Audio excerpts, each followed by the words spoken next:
Hello dear students, May 26-ൻ്റെ RTP ആണ് നമ്മൾ ഈ ഒരു വീഡിയോയിൽ ഡിസ്കസ് ചെയ്യുന്നത്. ഇങ്ങനത്തെ RTP MTPs ഒക്കെ ഇല്ലേ, നിങ്ങൾ മാക്സിമം സോൾവ് ചെയ്ത് കഴിഞ്ഞാൽ നിങ്ങൾക്ക് കിട്ടുന്ന ഒരു അഡ്വാൻറ്റേജ് എന്താ വെച്ചാൽ ചില അറ്റംപ്റ്റ്സിൽ ICA സെയിം ക്വസ്റ്റ്യൻസില്ലേ അല്ലെങ്കിൽ സെയിം മോഡൽ ക്വസ്റ്റ്യൻസില്ലേ എക്സാം പേപ്പറിലും കണ്ടിട്ടുണ്ട് നമ്മൾ മുന്നേ. ക്ലിയർ? ഈ RTP അല്ലെങ്കിൽ പ്രീവിയസ് RTPs സെയിം ക്വസ്റ്റ്യനില്ലേ റിപ്പീറ്റഡ് ആയിട്ട് വരാൻ ചാൻസസ് ഉണ്ട്, ഒരുപാടുണ്ട്. സോ അങ്ങനെയൊക്കെ വരുന്ന സമയത്തില്ലേ നമുക്ക് എക്സാമിൻ്റെ ഒരു ആഡഡ് അഡ്വാൻറ്റേജ് ആണ് അല്ലേ. നമുക്ക് ടൈം ഒരുപാട് സേവ് ചെയ്യാൻ പറ്റും, പെട്ടെന്ന് നമുക്ക് എഴുതി കുറേ ആലോചിക്കേണ്ട ആവശ്യമൊന്നുമില്ല. സോ RTP MTPs ഇപ്പോൾ ട്രിപ്പിൾ ഐയിൽ തന്നെ നമുക്ക് പാസ്റ്റ് എക്സാംസിൻ്റെ RTP MTPs ഒക്കെ നമ്മൾ ചെയ്തിട്ട് അപ്ലോഡ് ചെയ്തിട്ടുണ്ട്. എല്ലാ സബ്ജക്ട്സ് ഉണ്ടാവും. അപ്പോൾ അതൊക്കെ ഒന്ന് കണ്ടു തീർക്കാം, മാക്സിമം പറ്റുന്നത്ര സ്പീഡിലൊന്ന് കണ്ടു തീർക്കാൻ പറ്റിയ നോക്കി കഴിഞ്ഞാൽ സെയിം ക്വസ്റ്റ്യൻസ് റിപ്പീറ്റ് ആയി വരുമ്പോൾ നിങ്ങൾക്കല്ലേ ഭയങ്കര കോൺഫിഡൻ്റ് ആയിരിക്കും. Okay, fine. സോ നമ്മൾ ഇത്തവണത്തെ RTP നോക്കുകയാണെങ്കിൽ ഇത്തവണ വന്ന ഒന്ന് രണ്ട് അമെൻമെൻറ്റ്സിൻ്റെ ബേസ് ചെയ്തിട്ടുള്ള ക്വസ്റ്റ്യൻസ് RTPയിൽ ഇൻക്ലൂഡ് ചെയ്തിട്ടുണ്ട്. നല്ല നല്ല ക്വസ്റ്റ്യൻസ് ആഡ് ചെയ്തിട്ടുണ്ട്. ഓക്കെ, നമുക്ക് നോക്കാം. ഫസ്റ്റ് ക്വസ്റ്റ്യൻ കേസ് സിനാരിയോ ക്വസ്റ്റ്യനില്ലേ, എനിക്ക് എന്താ പറയുക ഭയങ്കര സിമ്പിളായി തോന്നി. മീൻസ് ഇതിപ്പോൾ അത്രയ്ക്ക് എക്സാമിന് വരുമ്പോൾ ഇപ്പോൾ ആക്ച്വൽ എക്സാംസ് വരുമ്പോൾ ഇങ്ങനെ അല്ലാട്ട് വരും, കുറച്ചും കൂടെ ഡിഫിക്കൽട്ട് സിനാരിയോസ് വരാറുണ്ട്. ഇത് വളരെ സിമ്പിളായിട്ടില്ലേ ബേസിക് ലെവലാണ് ഫസ്റ്റ് ക്വസ്റ്റ്യൻ. ബാക്കി ക്വസ്റ്റ്യൻ കുറച്ചും കൂടെ കോൺസെപ്ച്വൽ റിക്വയർമെൻ്റ് ഉണ്ട്, അണ്ടർസ്റ്റാൻഡിങ് റിക്വയർമെൻറ്റ് ഉണ്ട്. പക്ഷേ ഇത് ഭയങ്കര സിമ്പിൾ ക്വസ്റ്റ്യൻ. നമുക്ക് നോക്കാം. First of all Apex learning ഹബില്ലേ രജിസ്റ്റേർഡ് ആണ്, കോച്ചിങ് ആണ് ചെയ്യുന്നത്. അപ്പോൾ കോച്ചിങ് ആയതുകൊണ്ട് എന്തായാലും GST ആപ്ലിക്കബിലിറ്റി ഉണ്ടല്ലോ. Previous year turnover is 5 crores വന്നിട്ടുണ്ട് അല്ലേ, മോർ ദാൻ 5 crores. അപ്പോൾ 5 crores ലിമിറ്റ് വരുന്ന എവിടെയൊക്കെ ഈ ഇൻവോയ്സിങ്ങിലും വരുന്നുണ്ട്. QRMP സ്കീമൊക്കെ ഇല്ലേ, യെസ് അതിലൊക്കെ ഉണ്ടെന്ന് ഓർത്തിച്ചാൽ ഇത്രയേ ഉള്ളൂ. റിവേഴ്സ് ചാർജ് വരാം അഡ്വക്കേറ്റ് സർവീസിനൊക്കെ, previous year turn exceeds limit അല്ലേ. അപ്പോൾ ക്വസ്റ്റ്യൻ വായിക്കുമ്പോൾ ഓരോ ഡാറ്റ വായിക്കുമ്പില്ലേ അതിൻ്റെ റിലവൻറ്റ് പ്രൊവിഷൻസ് ഓർത്ത് വയ്ക്കാം. ക്ലിയർ? ഫൈൻ. ഇന്റേണൽ റിവ്യൂ കംപ്ലൈൻസിൽ following facts or not provides coaching service for competitive എക്സാംസിൻ്റെ കോച്ചിങ് ആണ്. അപ്പോൾ എഡ്യൂക്കേഷൻ ഇൻസ്റ്റിറ്റ്യൂഷൻ അല്ല, ശരിയല്ലേ, എഡ്യൂക്കേഷൻ ഇൻസ്റ്റിറ്റ്യൂഷൻ അല്ല. കൺസോളിഡേറ്റ് ഫീ ചാർജ് ചെയ്യുന്നുണ്ട്, ഒരു ഫീസ് ചാർജ് ചെയ്ത് വെച്ചോളൂ, including tuition fee, study materials, ബാക്കി റെക്കോർഡഡ് ക്ലാസ് എല്ലാം കൂടി ചേർത്തിട്ട്. അപ്പോൾ തന്നെ മനസ്സിലാക്കാം it's a composite supply. Clear? 2 or more taxable സപ്ലൈസിന് നാച്ചുറലി ബണ്ടിൽഡാണ്, ഓർഡിനറി കോഴ്സ് ഓഫ് ബിസിനസ് ആണ്. പ്രിൻസിപ്പൽ സപ്ലൈ ഇവിടെ ഏതാ, കോച്ചിങ്. അതിൻ്റെ കൂടെ മെറ്റീരിയലും റെക്കോർഡ് ക്ലാസ്സും കാര്യങ്ങളൊക്കെ ഇല്ലേ കൊടുക്കുന്നു. Okay, fine. പിന്നെന്താ പറയുന്നത്, study materials record sir other not provide. Okay, receive advance കിട്ടുന്നത് 2,50,000 from a corporate client for conducting training program subsequent period. So tell me advance കിട്ടിക്കഴിഞ്ഞാൽ ടൈം ഓഫ് സപ്ലൈ പ്രകാരം date of invoice or payment which is earlier അല്ലേ. So advance കിട്ടിക്കഴിഞ്ഞാൽ 13 subsection 2 പ്രകാരം it is taxable. പിന്നെ supply ഡെഫിനേഷനിൽ made or agree to be made എന്നല്ലേ പറയുന്നത് 7(1)(a). So supply ആണ്, ടാക്സബിൾ ആണ്. ഓക്കെ, ഡീസൽ മേടിച്ചു 50,000 for running emergency power backup അല്ലേ. 20 കിലോമീറ്റർ അപ്പുറത്തുനിന്ന് ഡീസലൊക്കെ മേടിച്ചു പറയുന്നത് 50,000 രൂപയ്ക്ക്. ഓക്കെ, കറക്റ്റ് 50,000 രൂപയ്ക്ക്. ഫസ്റ്റ് ഓഫ് ഓൾ 50,000 രൂപയ്ക്ക് ഡീസൽ മേടിച്ചു പറഞ്ഞാൽ അതിൽ അടച്ച ടാക്സ് ഏതൊക്കെ ആയിരിക്കും? സെൻട്രൽ എക്സൈസ് ഡ്യൂട്ടിയും വാറ്റ് അടച്ചിട്ടുണ്ടാവില്ലേ. യെസ്. ഞാൻ അതിൻ്റെ ഇൻപുട്ട് കിട്ടുമോ? ഇല്ല, ഇൻപുട്ട് ടാക്സ് കിട്ടില്ല. കാരണം CGSTയും SGSTയും IGSTയും അടച്ചിട്ട് മാത്രമേ ഇൻപുട്ട് കിട്ടുള്ളൂ. കാരണം ഇൻപുട്ട് ടാക്സ് ഡെഫിനേഷൻ 2 subclause 62 ഇല്ലേ, ആ ഡെഫിനേഷൻ വെച്ച് നോക്കുമ്പോൾ ഇൻപുട്ട് ടാക്സ് ഡെഫിനേഷനിൽ GST മാത്രമേ ഉള്ളൂ, ബാക്കിയുള്ള ടാക്സ് ഒന്നും ഇൻപുട്ട് ടാക്സ് അല്ല. ഓക്കെ, ജസ്റ്റ് പറഞ്ഞു പോയി മാത്രമേ. നമുക്ക് ക്വസ്റ്റ്യൻ റിക്വയർമെൻറ്റ് നോക്കാം. ഓക്കെ, പുതിയ അഡീഷണൽ പ്ലേസ് ഓഫ് ബിസിനസ് വരെ ഉദ്ദേശിക്കുന്ന ബ്രാഞ്ച് തുടങ്ങി എവിടെ, അനദർ സ്റ്റേറ്റ്. അപ്പോൾ അതിൻ്റെ അടുത്തതാ ഡിസ്ട്രിക്ട് പേഴ്സൺ, വേറെ ബ്രാഞ്ച് വേറെ സ്റ്റേറ്റ് രജിസ്ട്രേഷൻ എടുക്കണ്ടേ. യെസ്. അവിടെയും ക്ലാസ് റൂം കോച്ചിങ് ഇല്ലേ, provided invoice were issued from the original GST without obtaining separate registration എടുക്കാതെ ചെയ്തു നോക്കും. അത് പറ്റില്ലല്ലോ. അവിടെ പുതിയൊരു കോച്ചിങ് സെൻറ്റർ തുടങ്ങി കഴിഞ്ഞാൽ അവിടെ സെപ്പറേറ്റ് രജിസ്ട്രേഷൻ മാൻഡേറ്ററി ആണ്. കാരണം എന്താ, പുതിയ ബ്രാഞ്ച് അല്ലേ, പിന്നെ ഡിഫറൻറ്റ് സ്റ്റേറ്റ്. 25 subsection 2 പ്രകാരം GSTയിൽ state wise registration is mandatory. Okay, പിന്നെ ആനുവൽ റിട്ടേൺ ഫയൽ ചെയ്തേക്ക് 15 December. അപ്പോൾ ആനുവൽ റിട്ടേൺ ഡ്യൂ ഡേറ്റ് എപ്പോഴാണ് 31 December. അതിന് മുന്നേ ചെയ്ത് നടത്തും. ക്ലിയർ? അപ്പോൾ 30th November or 15 December which ഒരു ഏർലിയർ ആണല്ലോ നമ്മുടെ സാധാരണ 16 ടൈം ലിമിറ്റ് വരെ. Okay, fine. സോ ഇതൊക്കെയാണ് ബാക്ക്ഗ്രൗണ്ട് ഇൻഫർമേഷൻ. ഇനി ക്വസ്റ്റ്യൻ വായിക്കുമ്പോൾ നമുക്ക് മനസ്സിലാക്കാം. ഓക്കെ, കൺസോളിഡേറ്റ് ഫീസ് ചാർജ് ചെയ്യുന്നത് ഏതിലാണ് വരിക എന്ന് പറയും, കോമ്പോസിറ്റ് സപ്ലൈ ആണ്. കോച്ചിങ് ആയതുകൊണ്ട് entire service will be tax എന്ന് പറയുന്നുണ്ട്. മിക്സഡ് സപ്ലൈ എന്ന് പറയുന്നത് ഹയസ്റ്റ് റേറ്റിൽ അല്ല. ട്യൂഷൻ ഫീ എക്സംപ്റ്റഡ് ആണ്, അല്ല. ടാക്സ് സെപ്പറേറ്റ്, ഈവൻ കൺസോളിഡേറ്റ് എല്ലാം സെപ്പറേറ്റ് ടാക്സ് അല്ല. കാരണം ഒരു ഒറ്റ ഫീസ് നമ്മൾ കൺസോളിഡേറ്റഡ് മേടിക്കുന്നില്ലേ, കൺസിഡറേഷൻ ഹസ് ബീൻ ചാർജ് റേറ്റിൽ. അപ്പോൾ ഇതാണ് വരിക, കോമ്പോസിറ്റ് സപ്ലൈ ഡെഫിനേഷനിലേക്ക് വരിക. A സെക്ഷൻ വരെ 2 subclause 38A പ്രകാരം. Okay, fine. അടുത്തത് അഡ്വാൻസ് കിട്ടുന്ന കാര്യം നമ്മൾ ഓൾറെഡി പറഞ്ഞില്ല. അഡ്വാൻസ് കിട്ടുമ്പോൾ ടാക്സബിൾ ആണോ ലെസ് ഓർണോ at the right time of receipt of payment. A section വരിക 13 സബ്സെക്ഷൻ 2 ഇല്ലേ, 13 സബ്സെക്ഷൻ 2 പ്രകാരമാണ് പേയ്മെൻ്റ് ആണ് നമ്മൾ നോക്കേണ്ട ഫാക്ടർ. Clear, fine. ഡീസൽ പർച്ചേസിൻ്റെ കാര്യം പറയുന്നുണ്ട്. ഡീസലിൻ്റെ കാര്യം ശ്രദ്ധിക്കുക. ഇ വേ ബില്ലാണ് ചോദിച്ചിരിക്കുന്നത്. ഇ വേ ബില്ലിൻ്റെ ലിമിറ്റ് എത്രയാണ്? 50,000 എക്സീഡ് ചെയ്യണം. 50 ആണെങ്കിലും വേണ്ട, 50 എക്സീഡ് ചെയ്യണം അല്ലേ. പക്ഷേ നോട്ടിഫൈഡ് ഗുഡ്സ് ആണെങ്കിൽ ഏതൊക്കെയുണ്ട്? നോട്ടിഫൈഡ് ഗുഡ്സിൻ്റെ ലിസ്റ്റ് ഉണ്ട്, കെറോസിൻ അങ്ങനത്തെ കുറച്ച് ലിസ്റ്റ് ഉണ്ട്. പിന്നെ നോൺ ടാക്സബിൾ ഗുഡ്സ് ഇല്ലേ, HP മാൻ പ്ലസ് ലിക്കർ, അതിനും ഇ വേ ബില്ല് വേണ്ട എന്ന് പറഞ്ഞിട്ട് റൂൾ 138 40 എന്നുള്ള ക്ലോസിൽ പറയുന്നുണ്ട്. പല സിറ്റുവേഷനിലും E way bill വേണ്ടാന്നില്ലേ.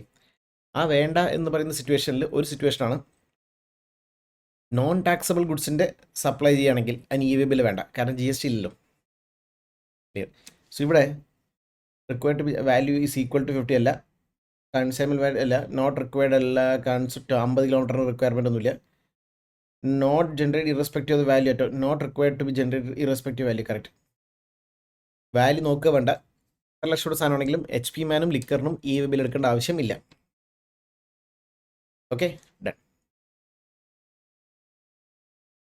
Required to obtain separate registration ഇല്ല, additional place of other state. Yes വേണോ വേണ്ട, യെസ് ഓർണോ? യെസ് വേണം. GST രജിസ്ട്രേഷൻ സ്റ്റേറ്റ് വൈസ് ആണ്. പേ സെക്ഷൻ വരിക 25 സബ്സെക്ഷൻ 2. ക്ലിയർ. സോ ഇത് വളരെ സിമ്പിൾ ക്വസ്റ്റൻ ആണ്. ഇങ്ങനെ എക്സാം ചോദിക്കാനുള്ള ചാൻസസ് വളരെ കുറവാണെന്ന് പറയാം. ഇൻപുട്ട് ടാക്സിൻ്റെ ക്രെഡിറ്റിൽ എത്ര വരെ കിട്ടുന്നില്ലേ? 16 സബ്സെക്ഷൻ 4 കോട്ട് ചെയ്താൽ 30th November or and return filing date which ever is earlier. അപ്പോൾ ഏതാ വരിക? 30th നവംബർ അല്ലേ. ഓക്കെ. സോ ഇവിടെ ഇതിൻ്റെ ഉത്തരം കൊടുത്തിട്ടുണ്ട്, ഒന്ന് വായിച്ചു വയ്ക്കാം. ഡൺ. അടുത്ത ക്വസ്റ്റ്യൻ കുറച്ചും കൂടെ ഇൻട്രസ്റ്റിംഗ് ആണ്. അതിൽ കുറച്ചും കൂടെ അഡ്ജസ്റ്റ്മെൻറ്റ്സ് ഇല്ലേ കയറി വരുന്നുണ്ട്, നല്ല ലോജിക്സ് ഒക്കെ ടെസ്റ്റ് ചെയ്യുന്നുണ്ട്. ഓക്കെ, സോ നമുക്ക് നോക്കാം. ഫസ്റ്റ് ഓഫ് ഓൾ, പഞ്ചാബിലുള്ള ഒരു മാനുഫാക്ചർ ഓഫ് ടെലിവിഷനാണ് Punjab Mohali. Okay. Service centre road Bathinda, അതും പഞ്ചാബിൽ തന്നെയാണ്. സിംഗിൾ രജിസ്ട്രേഷൻ, രണ്ടും കൂടെ ഒന്ന് എടുത്താൽ മതിയല്ലോ. ഓക്കെ. നവംബർ 25 ഡാറ്റയാണ് തന്നിരിക്കുന്നത്. Okay. First of all, supply of TV to Shine electronics located in Ludhiana Punjab. അപ്പോൾ ഇത് ഇൻട്രാ സ്റ്റേറ്റ് സപ്ലൈ. അപ്പോൾ ടേബിൾ 1 ഇല്ലേ, നമ്മൾ ഔട്ട്പുട്ട് ടാക്സ് ഇല്ലേ, ഔട്ട്പുട്ട് ടാക്സ് കണക്കാക്കണം അല്ലേ. അതും പഞ്ചാബ് തന്നെയാണെങ്കിൽ C+S അല്ലേ, CGSTയും SGSTയും ചാർജ് ചെയ്യും. ഇനി അടുത്ത് raw material transfer service centre located in Bathinda branch ഇല്ലേ, രണ്ടും ഒരേ GST നമ്പർ ആണെങ്കിൽ അഡീഷണൽ പ്ലേസ് ഓഫ് ബിസിനസ്. അങ്ങനെയാണെങ്കിൽ സപ്ലൈ ആണോ? ഇല്ല, നോട്ട് എ സപ്ലൈ. അങ്ങനെയാണ് GST വരൂ? ഇല്ല. സിമ്പിൾ അല്ലേ. ഇനി അഡ്വാൻസ് കിട്ടിയ കാര്യം ശ്രദ്ധിക്കുക. ഗുഡ്സിനും സർവീസിനും ഡിഫറെൻറ്റ് ലോജിക്കല്ലേ. Advance received for purchase of television, TVക്കുള്ള കിട്ടുന്ന അഡ്വാൻസ് ആണെങ്കിൽ ഏ സെക്ഷൻ വരും? നോട്ടിഫിക്കേഷൻ നമ്പർ 66 പ്രകാരം time of supply shall be removal or invoice അല്ലേ. Removal or invoice. Payment is not relevant. അപ്പോൾ 12 സബ്സെക്ഷൻ 2 ക്ലോസ് എ ഇല്ലേ ആണ് കോട്ടിയുണ്ട്. 12(2)A പ്രകാരം റിമൂവൽ ഓർ ഇൻവോയ്സ് ഇല്ലേ, വിച്ച് എവർ ഇസ് ഏർലിയർ എന്ന് വേണമെങ്കിൽ പറയാം, അതാണ് relevant factor, not payment. So advance is not liable to GST അടയ്ക്കേണ്ട ആവശ്യമില്ല. Okay, fine. പക്ഷെ വീണ്ടും അഡ്വാൻസ് കിട്ടിയിട്ടുണ്ട് ഫോർ എന്തിനാ?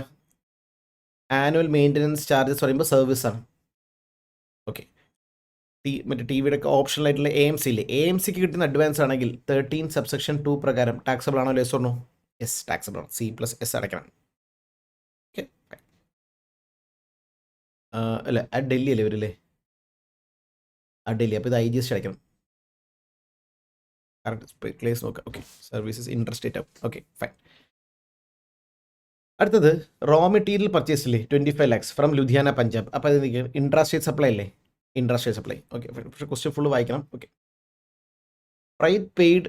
അപ്പോൾ എപ്പോഴും ക്വസ്റ്റ്യൻ ഫുള്ള് വായിച്ച ശേഷം സ്റ്റാർട്ട് ചെയ്താൽ പറ്റും. എപ്പോഴും അങ്ങനെ ചെയ്താൽ മതി. ക്വസ്റ്റ്യൻ ഫുള്ള് വായിച്ച ശേഷം ഒന്ന് നിങ്ങൾ എന്താ പറയുക, നിങ്ങൾ ലോജിക് കാര്യങ്ങളൊക്കെ ഒന്ന് മാർക്ക് ചെയ്ത ശേഷം പിന്നെ സ്റ്റാർട്ട് ചെയ്താൽ മതി. Okay. Freight purchase for transportation of TV ഇല്ലേ, ഫ്രൈറ്റ് പെയ്ഡ് ഇല്ലേ, freight paid for transportation of TV tempo owner registered as GT ആണ്, GTA സർവീസാണ്. Issued invoice without GST. അങ്ങനെയാണെങ്കിൽ അയാൾ രജിസ്റ്റേർഡ് ആണ്, പക്ഷേ അയാൾ GST ഇൻവോയ്സ് ഇഷ്യൂ ചെയ്തിട്ട് പക്ഷേ അയാൾ GST ഇല്ലെന്നർത്ഥം. ക്ലിയർ. അങ്ങനെയാണ് RCM വരില്ലേ, GTA services to registered person. RCMൽ ഇവർ ടാക്സ് അടയ്ക്കേണ്ടി വരും. അപ്പോൾ RCMൻ്റെ അഡ്ജസ്റ്റ്മെൻറ്റ് ഒന്ന് ശ്രദ്ധിക്കുക. എവിടെ കാണിക്കണം? ടേബിൾ 2 കാണിക്കണം. ടേബിൾ 2 കാണിക്കണം. പക്ഷേ നോട്ടിന് ശേഷം എന്ത് എഴുതണം? RCM payment should be always paid through cash ledger എന്നില്ലേ, അത് നോട്ടിൽ എഴുതണം. ടേബിൾ 2 ITC ആയിട്ട് ക്ലെയിം ചെയ്യാം.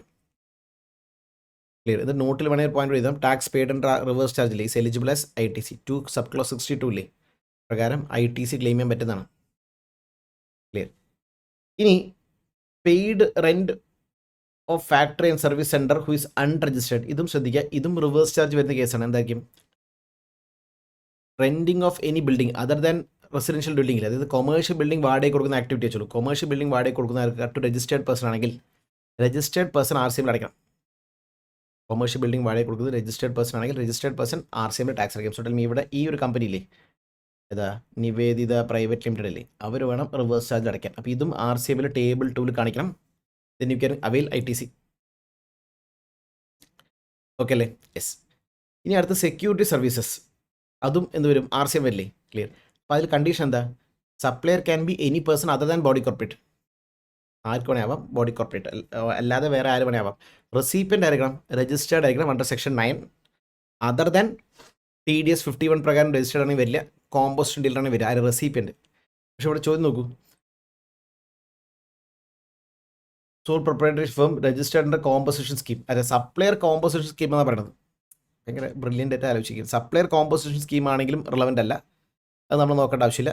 Recipient has to pay GST under reverse charge, കാരണം security service are taxable under RCM. Registered person അല്ലേ റെസിപ്പിയൻ്റ്, സോ ഇതും RCM വരും.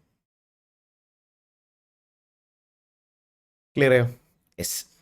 ഇനി റോ മെറ്റീരിയലിലെ പർച്ചേസ് ഇൻക്ലൂഡ്സ്, ഈ 25 lakhs അല്ലേ, includes material of 1,20,000 which was purchased on 10/3/25, അതായത് കഴിഞ്ഞ വർഷം. നമ്മൾ November 25 കണക്കല്ല നോക്കുന്നത്, നമ്മൾ നോക്കുന്നത് November 25. ഇത് March 25 വരുമ്പോൾ വേറെ ഫിനാൻഷ്യൽ ഇയർ അല്ലേ. അപ്പോൾ എപ്പോഴും ഇങ്ങനത്തെ ഡേറ്റ് വരുമ്പോൾ ഫിനാൻഷ്യൽ ഇയർ ഓർത്തിക്കുക, പർച്ചേസ് ചെയ്ത് ഫിനാൻഷ്യൽ ഇയർ 24/25 അല്ലേ.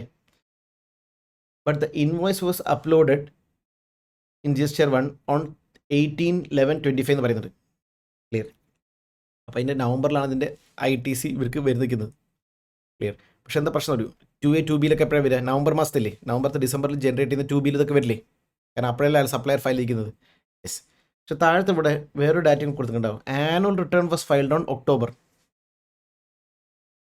ഫിനാൻഷ്യൽ 24/25 ബില്ലല്ലേ ഇത്, 24/25 ബില്ലിൽ ആനുവൽ റിട്ടേൺ എപ്പോൾ ഫയൽ ചെയ്ത് കഴിഞ്ഞവർ? ആനുവൽ റിട്ടേൺ നമ്മളെപ്പോൾ ഫയൽ ചെയ്തു? 30 October ഫയൽ ചെയ്തു. അങ്ങനെ ടെൽ മീ, നവംബറിൽ ഇതിൻ്റെ ITC കിട്ടുമോ? ഇല്ല. ടൈം ലിമിറ്റ് ഏതാ വരിക? 30th October or 30th November, whichever is earlier. ഏതാ 30th November, സോറി ഒക്ടോബറിൽ വരിക, 30th October. അപ്പോൾ ഈ ഒരു 120യുടെ ITC കിട്ടില്ല. സെക്ഷൻ പ്രകാരം 16(4) ടൈം ലിമിറ്റ് പ്രകാരം. ഓക്കെ ആണോ? യെസ്. അപ്പോൾ ഇതൊന്ന് ശ്രദ്ധിച്ച് വായിച്ച് മനസ്സിലാക്കുക. ഓക്കെ. ഇനി അടുത്തത് ഇത് നല്ല ബ്രില്യൻ്റ് അഡ്ജസ്റ്റ്മെൻറ്റ് കേട്ടോ. Credit note case. Credit note സാധാരണ നമുക്ക് എന്ത് ചെയ്യാം? ടേബിൾ 1 കുറച്ച് കാണിക്കാം. ക്ലിയർ. സാധാരണ ക്രെഡിറ്റ് നോട്ട് ആ മാസം കൊടുത്ത ക്രെഡിറ്റ് നോട്ട് എന്ത് ചെയ്യാം? കുറച്ച് കാണിക്കാൻ പറ്റും അല്ലേ. 80,000 was issued on 30th November കൊടുത്തു. Okay. Against invoice of 4,20,000 issued on 10/3/18. അപ്പോൾ ആലോചിക്കൂ, ഒറിജിനൽ സെയിൽസ് എപ്പോഴത്തേക്കായിരിക്കും? 10/3/24 അല്ലേ. അപ്പോൾ നമ്മൾ നോക്കേണ്ടത് ഏത് ഫിനാൻഷ്യൽ ഇയർ വരിക? 23/24 അല്ലേ. അതെ, 23/24 ടൈം ലിമിറ്റ് എപ്പോൾ എക്സ്പയർ ആവും? ഓൾറെഡി കഴിഞ്ഞിട്ടുണ്ടാവില്ലേ. ക്ലിയർ. എൻ്റെ ഓൾറെഡി ടൈം ലിമിറ്റ് കഴിഞ്ഞതാണ്. കാരണം 10/3/24 എന്ന് പറയുമ്പോൾ 23/24 ടൈം ലിമിറ്റ് എപ്പോൾ കഴിയും? നമ്മൾ 16/4 ടൈം ലിമിറ്റ് വരെ 30th November 24 or annual return which our is earlier. Clear. So അത് ഓൾറെഡി കഴിഞ്ഞ സ്ഥിതിക്ക് ക്ലിയർ, ഈ ക്രെഡിറ്റ് നോട്ടും വാലിഡ് അല്ല. ഈ ക്രെഡിറ്റ് നോട്ട് ഇഷ്യൂ ചെയ്യാൻ പറ്റില്ല. ചെയ്താലും GST അഡ്ജസ്റ്റ് ചെയ്യാൻ പറ്റില്ല, കാരണം ഓൾറെഡി ടൈം ലിമിറ്റ് കഴിഞ്ഞു. അപ്പോൾ അവിടെ കോട്ട് ചെയ്യേണ്ട സെക്ഷനിൽ 34 ക്രെഡിറ്റ് നോട്ട് സെക്ഷനിൽ subsection 2, first of all credit note can be issued in case of sales return, പക്ഷേ it should be within the time limit as per 34 subsection 2. അതാണ് 30th November or annual return which ever earlier. അതിന് already time limit കഴിഞ്ഞുകൊണ്ട് credit note issue ചെയ്യാൻ പറ്റില്ല. Okay, fine. പിന്നെ turnover 1.60 തന്നിട്ടുണ്ട്, ഇതിന് വലിയ റിലവൻസ് ഇല്ല. ഓക്കെ. GST റേറ്റ്സ് തന്നിട്ടുണ്ട്, അത് അപ്ലൈ ചെയ്യാം. Okay. You are required to compute GST payable on outward supply, GST payable on reverse charge and input tax credit eligible എന്നില്ലേ. Output tax, input tax, reverse charge അത്ര അടയ്ക്കാമെന്നില്ലേ. അത്ര net GST payable calculation ചോദിച്ചില്ല. അപ്പോൾ പിന്നെ അത് ചെയ്യേണ്ട ആവശ്യമില്ല. എന്നാലും ഒരുമിച്ച് നമ്മൾ തരുന്ന ഫോർമാറ്റില്ലേ, അത് അപ്ലൈ ചെയ്യുന്ന ഏറ്റവും നല്ലത്. ടേബിൾ 1, ടേബിൾ 2, ടേബിൾ 3 ഇല്ലേ, അത് ചെയ്യുന്നതാണ് ഏറ്റവും നല്ലത്. Okay, fine. അപ്പോൾ ഇതിൻ്റെ കൊടുത്തിട്ടുണ്ട് ഇവിടെ. ക്രെഡിറ്റ് നോട്ടില്ലേ ഇസ് ഇൻവാലിഡ്. എന്തുകൊണ്ടാണ്? കാണാൻ പറ്റില്ല. 30 November 24 വരയ്ക്കാണ് ഇത് ചെയ്യാൻ പാടുള്ളൂ. അത് കഴിഞ്ഞ ശേഷമുള്ള ക്രെഡിറ്റ് നോട്ട് ഇൻവാലിഡ് ആണ്. സ്റ്റോക്ക് ട്രാൻസ്ഫറിന് വേണ്ട, it is not a supply. കണ്ടില്ലേ? അഡ്വാൻസ് ഗുഡ്സിന് അടയ്ക്കേണ്ട, പക്ഷേ സർവീസിന് അടയ്ക്കേണ്ടി വരും. അതും IGST അടയ്ക്കേണ്ടി വരും. പ്ലസ് സപ്ലൈ ഡൽഹിയാണ്. ഓക്കെ. പിന്നെ GTയുടെ സർവീസിന് RCM അടയ്ക്കണം 5%, അത് 2.5 2.5. റെൻറ്റിങ്ങിന് അടയ്ക്കണം. പിന്നെ ഇത് അടയ്ക്കണം, സെക്യൂരിറ്റി സർവീസിന് അടയ്ക്കണം. ഇത് 3 RCM അടയ്ക്കേണ്ടി വരും. റോ മെറ്റീരിയൽ മേടിച്ചതിൻ്റെ ITC. ഈ 3 റിവേഴ്സ് ചാർജ് ഇല്ലേ, അത് ഒരു ടേബിൾ 2 ആഡ് ചെയ്തിട്ടുണ്ട്. കണ്ടോ? ഇൻപുട്ട് ടാക്സ് നേരെ ടേബിൾ 2 ആഡ് ചെയ്തിട്ടുണ്ട്. ഓക്കെ, നെക്സ്റ്റ് ഈ ഒരു ക്വസ്റ്റ്യൻ ഡിസ്കസ് ചെയ്യാം. ജിതേന്ദ്ര പ്രൊവൈഡിങ് വേരിയസ് സർവീസസ് എന്നുള്ള ക്വസ്റ്റ്യൻ അല്ലേ? ഓക്കെ, ഫസ്റ്റ് ഓഫ് ഓൾ നോക്കൂ. First income is rent received for renting of land for fish farming. നമുക്കറിയാം renting of land is a service, തർക്കമൊന്നുമില്ല. പക്ഷേ if it is for agriculture purpose you can claim exemption. Notification number 12/17. ഇവിടെ fish farming എന്ന് പറയുമ്പോൾ അല്ല ചോക്കു, agriculture produce ഉള്ള വാക്കിൻ്റെ ഡെഫിനിഷനിൽ it includes rearing of all forms of animals ഒക്കെ പറയുന്നില്ലേ? ക്ലിയർ? സോ ആ കാറ്റഗറിയിൽ റിയറിംഗ് ഓഫ് ഫാമിംഗിൽ ഫിഷ് ഫാമിംഗില്ലേ, fish farming is also coming under definition of agriculture produce. അങ്ങനെയാണെങ്കിൽ renting for the purpose of agriculture ആണെങ്കിൽ you can claim exemption. Notification number 12/17 exemption can be claimed. Poultry farm, cattle farm, അതിനൊക്കെ നിങ്ങൾക്ക് എന്ത് ചെയ്യാം, exemption can be claimed, തർക്കമൊന്നുമില്ല. അടുത്തത് subsidy. Subsidy സ്ഥിരം എക്സാമിന് വരുന്നൊരു അഡ്ജസ്റ്റ്മെൻ്റ് ആണ്. സബ്സിഡി കിട്ടി കഴിഞ്ഞാൽ ആദ്യം നോക്കേണ്ടത് ഗവൺമെൻറ് ആണോ നോൺ ഗവൺമെൻറ് ആണോ നോക്കണം. ഇവിടെ നോക്കൂ, other than government charitable trust ആണ്, അപ്പോൾ ടാക്സബിൾ ആണ് അല്ലേ? പക്ഷേ അത് നോക്കേണ്ടത് പ്രൈസ് ലിങ്ക്ഡ് സബ്സിഡി എന്ന് പറയുന്നുണ്ട്. ഒരു വോളണ്ടറി ആയിട്ട് കിട്ടുന്ന ഡൊണേഷൻ പോലെ ഒന്നല്ല. പ്രൈസ് കുറച്ചിട്ട് സബ്സിഡി തരാം എന്ന് പറയുമ്പോൾ 15(2)E ഇല്ലേ, ആ ക്ലോസ് കയറി വരും. അല്ലെങ്കിൽ പിന്നെ കൺസിഡറേഷനിൽ ഗവൺമെൻറ് സബ്സിഡി ഒഴികെ ബാക്കിയെല്ലാം കൺസിഡറേഷൻ കണക്കാക്കില്ലേ, അങ്ങനെയും എഴുതാം. ക്ലിയർ? സോ 2 ക്ലോസ് ഉണ്ട്, പക്ഷേ എനിക്കിവിടെ 15(2)E ആണ് കുറച്ചുകൂടി correct. So subsidy will be generally taxable under GST if it is from other than government. Okay അല്ലേ? യെസ്. അടുത്തത് service as national testing agencies ഇല്ലേ, to fine institutes recognised institution ആണ് for conducting entrance exam ഇല്ലേ? Yes. So national testing ഏജൻസിയുടെ സർവീസസിന് you can claim എന്തായിരിക്കും, exemption. കാരണം ഞാൻ പറഞ്ഞില്ല, അത് CBSE and national testing agency ഇല്ലേ, എഡ്യൂക്കേഷൻ ഇൻസ്റ്റിറ്റ്യൂഷനാണ്. അവർ നടത്തുന്ന എക്സാംസിനും എന്തായിരിക്കും, എക്സംഷൻ ക്യാൻ ബി ക്ലെയിംഡ്. പക്ഷേ ഈ ക്വസ്റ്റ്യനിൽ ജിതേന്ദ്ര എങ്ങനെയാണ് നാഷണൽ ടെസ്റ്റിംഗ് ഏജൻസി ആയിട്ട് സർവീസ് പ്രൊവൈഡ് ചെയ്യുക എന്നുള്ളതില്ലേ, അതെനിക്ക് ഒരു ക്വസ്റ്റ്യനിൽ തന്നെ ഒരു ഡൗട്ട് മീൻസ് തെറ്റുള്ളപ്പോൾ തോന്നുന്നുണ്ട്. കാരണം ജിതേന്ദ്ര ഈസ് എൻഗേജിങ് വേറെ സർവീസ് പറയുന്നുണ്ട്. He furnishes the following information. Okay, Jitendra എങ്ങനെയാണ് നാഷണൽ ടെസ്റ്റിംഗ് ഏജൻസി ആയിട്ട് വേറെ ഇൻസ്റ്റിറ്റ്യൂഷൻ സർവീസ് പ്രൊവൈഡ് ചെയ്യുന്നില്ലേ? അത് എങ്ങനെ നടക്കില്ലല്ലോ. കാരണം ഞാൻ നോക്കിയപ്പോൾ NTA എന്നത് സെപ്പറേറ്റ് ഒരു ബോഡിയാണ്. UPSC എന്നൊക്കെ പറഞ്ഞ പോലത്തെ ഒരു സെപ്പറേറ്റ് ബോഡിയാണ് നാഷണൽ ടെസ്റ്റിംഗ് ഏജൻസി. അവരാണ് ഈ പറയുന്ന നീറ്റും എക്സാംസ് ഒക്കെ നടത്തുന്നത്. Clear? So that is bit confusing. എനിക്കിവിടെ IC അതിൻ്റെ ഒരു അമെൻമെൻറ്റ് അല്ലെങ്കിൽ ചേഞ്ചസ് കൊണ്ടുവരായിരിക്കും RTPയിൽ. ഓക്കെ, പക്ഷേ NTA സ്വന്തം അവർ നടത്തുന്ന എക്സാംസിന് എന്തായിരിക്കും, ദേ ക്യാൻ ക്ലെയിം എക്സംഷൻ. അതേപോലെ services to CBSE is also exempted. അറിയാലോ, അതും ഏത് കാറ്റഗറി വരും, എഡ്യൂക്കേഷൻ ഇൻസ്റ്റിറ്റ്യൂഷൻ കാറ്റഗറി വരും. അടുത്തത് പ്രീ കണ്ടീഷനിങ്, പ്രീ കൂളിംഗ്, റൈപ്പനിങ്ങിലെ waxing of fruits inside or outside the farm ആണെങ്കിലും exemption can be claimed. Essential ക്യാരക്ടറിൽ മാറ്റം വരാൻ പാടില്ല, അതിവിടെ പറയുന്നുണ്ട്. സെയിം ആണ്. അപ്പോൾ there is no change in essential character. അപ്പോൾ എന്തായിരിക്കും, എക്സംഷൻ. Notification number 12/17. അടുത്തത് റൂം റെൻറ്റ് എത്ര, 4,500 per person receiving health care service അല്ലേ from his establish health care clinic. Okay, so പുള്ളിക്കാരൻ സ്വന്തമായിട്ട് ക്ലിനിക് നടത്തുന്നുണ്ട്. അതിൻ്റെ ഭാഗമായിട്ട് 4,500 പറയുമ്പോൾ നമുക്കറിയാം ലെസ് ദാൻ 5,000. അങ്ങനെയാണെങ്കിൽ this can also be exempted. Okay അല്ലേ? അപ്പോൾ ടാക്സബിൾ വാല്യൂ കണക്കാക്കാൻ. Okay fine. അപ്പോൾ അതിൻ്റെ ആൻസർ ആയിട്ട് കൊടുത്തിട്ടുണ്ട്, വായിച്ച് വയ്ക്കുക. Service provide by national testing agency ഇല്ലേ ടു കണ്ടക്ട് ഓഫ് എക്സാംസിൽ ആർ എക്സംപ്റ്റഡ് എന്ന് പറയുന്നുണ്ട്. പക്ഷേ ഇത് എങ്ങനെയാണ് ജിതേന്ദ്ര ഇതാവുക എന്ന് എനിക്കറിയില്ല. Yes. Next question deals with amendment base ചെയ്ത ക്വസ്റ്റ്യൻ ആണ്. ക്ലിയർ? അപ്പോൾ നമ്മളൊരു അമെൻമെൻറ്റ് വീഡിയോ അപ്ലോഡ് ചെയ്യുന്നുണ്ടാവും. അപ്പോൾ അതും കൂടി ഒന്ന് റെഫറൻസ് ചെക്ക് ചെയ്ത് വെച്ചാൽ മതി. ആദ്യം നോക്കാം ഹെൽത്ത് ഇൻഷുറൻസും ലൈഫ് ഇൻഷുറൻസും. ഇപ്പോൾ ശ്രദ്ധിക്കുക, health insurance and life insurance ഇല്ലേ, ഇൻഡിവിജ്വലിനാണെങ്കിൽ ജനറലി എക്സംപ്റ്റഡ് ആണ്. ഇൻഡിവിജ്വൽ ആണ്, പക്ഷേ അത് കമ്പനി കോർപ്പറേറ്റിൻ്റെ പേരിലായിരിക്കാൻ പാടില്ല, ഗ്രൂപ്പ് കമ്പനി ഒന്നും പാടില്ല. ക്ലിയർ? ഇൻഡിവിജ്വൽ ആൻഡ് ഹിസ് ഫാമിലിയിലെ.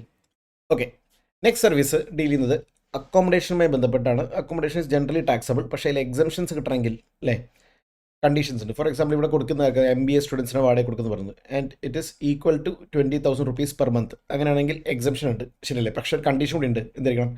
20,000 ഓർ ലെസ് ആയിരിക്കണം per month, plus continuous period stay should be more than 90 days, അല്ലേ? ഇവിടെയോ it is more than 90 days. അങ്ങനെയാണെങ്കിൽ എന്തായിരിക്കും? Exemption can be claimed, GST അടയ്ക്കേണ്ട ആവശ്യം ഇല്ല. ഓക്കെ, സോ ഇതിൻ്റെ ആൻസേഴ്സ് ഇവിടുത്തെ കൊടുത്തിട്ടുണ്ട്. ഓക്കെ, നെക്സ്റ്റ് ചോദിച്ചിരിക്കുന്നത് ടൈം ഓഫ് സപ്ലൈ ആണ്. ടൈം ഓഫ് സപ്ലൈ ആകുമ്പോൾ ഏതൊക്കെ സെക്ഷൻ 12ഉം 13ഉം, അല്ലേ? സോ ഇത് ഇവൻറ്റ് മാനേജ്മെൻറ്റ് സർവീസസ് ആണ് പ്രൊവൈഡ് ചെയ്യുന്നത്, അപ്പോൾ തന്നെ 13 ആയിരിക്കും, അല്ലേ? അയാളുടെ event management company organise manage function 14 ഫെബ്രുവരി എന്ന് പറഞ്ഞിട്ട്, അതായത് അതാണ് ഇവൻറ്റ്, അതാണ് പ്രൊവിഷൻ ഓഫ് സർവീസ് അന്നായിരിക്കും, അല്ലേ? മൊത്തം 3 lakhs 25,000 അഡ്വാൻസ് കിട്ടിക്കഴിഞ്ഞാൽ എന്തായിരിക്കും? 13(2)(a) പ്രകാരം നോക്കുകയാണെങ്കിൽ invoice or payment which ever is earlier. So ഇവിടെ ഏതായിരിക്കും? 4th ഫെബ്രുവരി കിട്ടിയ അഡ്വാൻസ് ഇല്ലേ, that will be first taxable. അപ്പോൾ അഡ്വാൻസ് കിട്ടുമ്പോൾ അത് സെപ്പറേറ്റ് സപ്ലൈ ആയിട്ട് കണക്കാക്കാം. അങ്ങനത്തെ ബുക്കിലും ടെക്സ്റ്റ് ബുക്കിലും ഒരു ആൻസർ കൊടുത്തിരിക്കും. 25,000 സെപ്പറേറ്റ് സപ്ലൈ, പിന്നെ 2,75,000 സെപ്പറേറ്റ്. ആ 2,75,000 12th മാർച്ചിനാണ് ബില്ലെങ്കിൽ,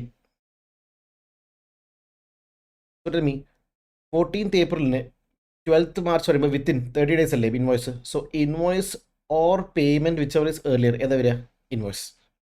കാരണം കംപ്ലീഷൻ കഴിഞ്ഞിട്ട് വിത്തിൻ 30 days ഇത് ചെയ്തിട്ടുണ്ട്, ഇൻവോയ്സ് ഇഷ്യൂ ചെയ്തിട്ടുണ്ടെങ്കിൽ invoice or payment which ever is earlier. 14 section 13(2)(a). Okay അല്ലേ? യെസ്. ഇനി അടുത്തത് GTA സർവീസ് ആണെങ്കിൽ, GTA സർവീസസ് ടു കമ്പനി ആണെങ്കിൽ RCM അല്ലേ വരിക?